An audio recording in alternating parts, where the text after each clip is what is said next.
대표님들, 정책자금 얼마나 활용하고 계신가요? 오늘은 소상공인 대표님들이 현실적으로 정책자금 5억까지 조달하는 방법에 대해서 말씀드리겠습니다. 많은 분들이 정책자금 5억이라고 하면 이미 업력이 오래됐고 직원 수도 많고 매출도 크고 기술력도 확실한 기업만 가능한 이야기라고 생각하십니다. 그런데 실제 현장에서는 꼭 그렇지만은 않아요. 오히려 아직 규모가 크지 않은 초기 기업, 아직 소상공인 단계에 있는 기업이 더 유리한 경우도 많이 있습니다. 왜냐하면 정책자금은 단순히 현재 규모만 보고 판단하는 자금이 아니라 앞으로 성장 가능성이 있고 정책적으로 육성할 필요가 있는 기업에게 지원을 하기 때문이죠. 실제로 저희가 상담해드리는 대표님들 중에서 연매출 1억에서 2억 원 수준에서 시작해서 1년 안에 정책자금 5억 규모까지 조달하신 사례들이 적지 않습니다. 그럼 어떻게 그게 가능할까요? 오늘은 그 현실적인 구조를 하나씩 쉽게 설명해 드리겠습니다. 영상 맨 마지막에 가장 중요한 내용이 있으니까요. 꼭 끝까지 시청해 보시길 바랍니다. 우선 먼저 꼭 알아두셔야 할 게 있습니다. 정책자금 몇 천만 원 정도는 신용보증재단이나 일반 보증기관을 통해 대표자의 신용도와 매출 수준에 따라 비교적 단순하게 접근할 수도 있습니다. 하지만 억 단위, 특히 3억에서 5억 원 정도 수준의 운전자금을 조달하려면 단순히 상담 한번 받고 되는 구조가 아닙니다. 사전에 어떤 기관을 공략할지, 어떤 자금 유형이 맞는지, 무엇을 준비해야 하는지 전략적으로 접근하셔야 합니다. 첫 번째로 가장 중요한 것은 내가 신청 가능한 정책자금을 미리 전부 검토하는 것입니다. 많은 대표님들이 여기서부터 놓치세요. 보통은 신용보증재단 한 군데만 떠올리시거나 중진공이 유명하니까 중진공만 생각하시거나 아니면 주변에서 기보 좋다고 하니까 기술보증기금만 알아보시는 경우가 많이 있습니다. 그런데 정책자금은 한 기관만 보는 것이 아니라 나에게 가능한 기관을 전체적으로 깔아놓고 봐야 합니다. 대표적인 기관만 말씀드려도 신용보증재단, 신용보증기금, 기술보증기금, 중소벤처기업진흥공단, 소상공인 시장진흥공단 이런 기관들이 있고요. 사업의 업종이나 특성에 따라서는 한국콘텐츠진흥원, 국민체육진흥공단, 무역보험공사처럼 추가 검토할 수 있는 기관들도 많이 있습니다. 여기서 중요한 건 단순히 기관 이름을 아는 것이 아니라 각 기관마다 지원 목적이 다르고 심사 방식이 다르고 좋아하는 기업의 형태도 다르다는 것을 아는 것입니다. 예를 들어 소상공인이라도 제조업 기관인지, 콘텐츠 사업인지, IT 서비스인지, 수출 준비 기업인지에 따라서 유리한 기관이 완전히 달라질 수 있습니다. 또 기관을 정했다고 끝나는 것이 아니겠죠. 기관 안에서도 자금 유형이 여러 가지로 나뉘어 있습니다. 예를 들어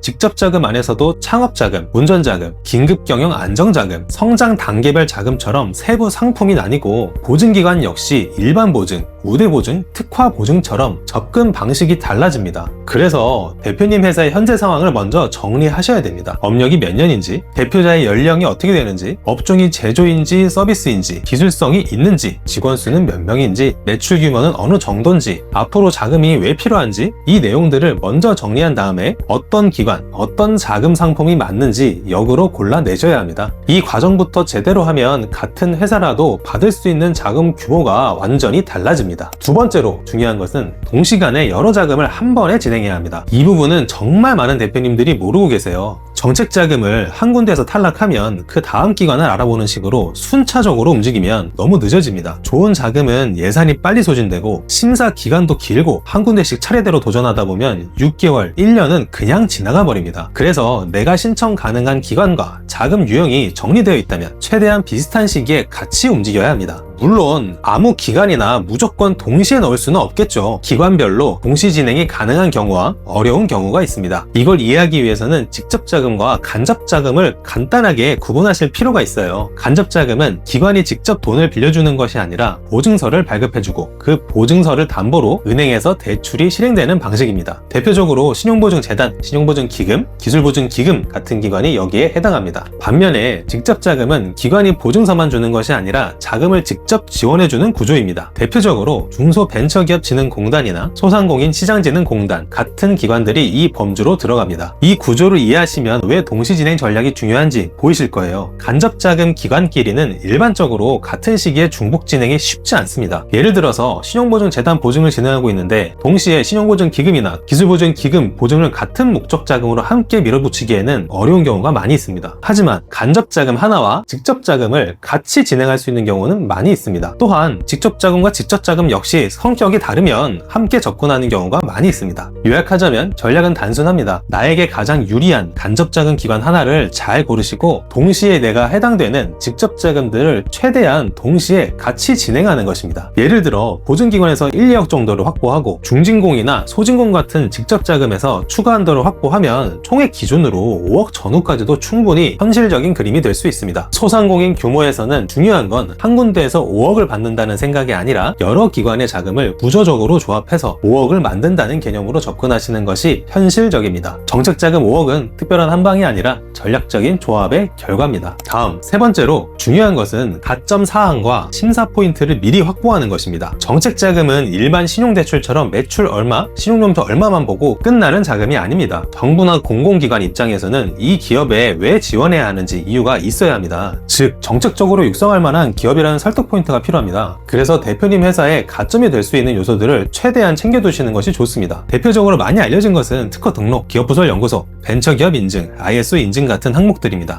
물론 이런 것들이 있으면 정말 좋습니다. 하지만 현실적으로 소상공인 입장에서는 처음부터 준비하기 어렵거나 요건이 안 되는 경우도 꽤 많이 있습니다. 그래도 여기서 포기하시면 안 됩니다. 조금 더 가볍고 현실적으로 준비할 수 있는 것들도 분명히 있어요. 여성기업 확인서, 창업기업 확인서, 소상공인 확인서, 중소기업 확인서, 노란우산공제 가입 여부 같은 것들은 상대적으로 준비 부담이 크지 않으면서도 기업을 설명할 때 도움이 되는 요소가 될 수 있습니다. 이런 서류 하나하나 엄청난 결정타가 되는 것은 아니더라도 전체 심사에서 정리된 기업, 준비된 기업이라는 인상을 만드는데 분명히 역할을 합니다. 그런데 사실 더 중요한 것은 따로 있습니다. 바로 자금 필요 사유에 대한 증빙입니다. 큰 규모의 자금을 신청한다는 것은 결국 그만한 이유가 있다는 뜻입니다. 원재료를 많이 사야 한다거나 큰 계약을 앞두고 있다거나 설비를 도입해야 한다거나 사업장을 확장해야 한다거나 신규 거래처에 대응을 한다거나 이런 이유들이 분명히 있을 겁니다. 그런데 많은 대표님들이 이 부분을 사업계획서에 한 줄 정도 적고 끝내십니다. 운영자금이 필요합니다. 매출 확대를 위해 자금이 필요합니다. 원자재 구입이 필요합니다. 이 정도 문장으로는 심사에서 설득력이 너무 약합니다. 심사관 입장에서는 정말 필요한 자금인지 실제 사용 계획이 있는지 이 돈이 들어갔을 때 성과가 나올 구조인지 확인하고 싶어 합니다. 그래서 반드시 증빙 자료를 준비하셔야 합니다. 예를 들어 큰 계약이 예상되어 자재를 먼저 확보해야 한다면 관련 계약서나 구매 의향서가 필요합니다. 아직 계약 전이라면 거래처와 주고받은 메일이나 메시지 내역이라도 꼭 준비하셔야 돼요. 설비나 장비가 필요하다면 최소한 견적서는 있어야 하고 그 설비를 어디에 설치할 것인지, 어떤 용도로 사용할 것인지, 도입 후 생산량이나 매출에 어떤 변화가 예상되는지 정리해 두시면 훨씬 유리합니다. 점포 확장이나 사업장 이전이 필요하다면 임대 관련 자료나 예상 비용 자료를 준비하셔야 되고요. 인력 충원이 필요하다면 왜 인력이 필요한지, 채용 후 담당 직원의 역할은 무엇인지까지 설명이 가능해야 합니다. 결국 억 단위 정책자금 심사는 말로 하는 것이 아니라 자료로 설득하는 과정입니다. 마지막으로 말씀드리고 싶은 것은 소상공인일수록 오히려 초기 타이밍을 잘 잡아야 한다는 점입니다. 많은 대표님들이 매출이 더 커지면, 직원이 더 늘어나면, 회사가 더 안정되면 그때 정책자금을 받겠다고 하십니다. 그런데 실제로는 회사가 너무 작을 때보다도 애매하게 커졌을 때 오히려 심사가 까다로워지는 구간이 있습니다. 특히 업력 3년 초과되는 구간, 7년이 초과되는 구간입니다. 초기 창업기업은 정책적으로 지원해야 할 이유가 분명하고 성장 가능성을 중심으로 평가받을 수 있는 여지가 큽니다. 특히 제조업, 기술 기반 서비스, 컨텐츠, 플랫폼, IT 같은 분야는 아직 규모가 작아도 정책자금 심사에서 긍정적으로 볼 여지가 많이 있습니다. 그래서 아직 우리는 소상공인이라 안 될 것 같다고 미리 포기하실 필요가 없습니다. 중요한 건 현재 규모 자체보다도 우리 회사가 어떤 방향으로 성장하고 있고 그 성장에 자금이 왜 꼭 필요한지 얼마나 명확하게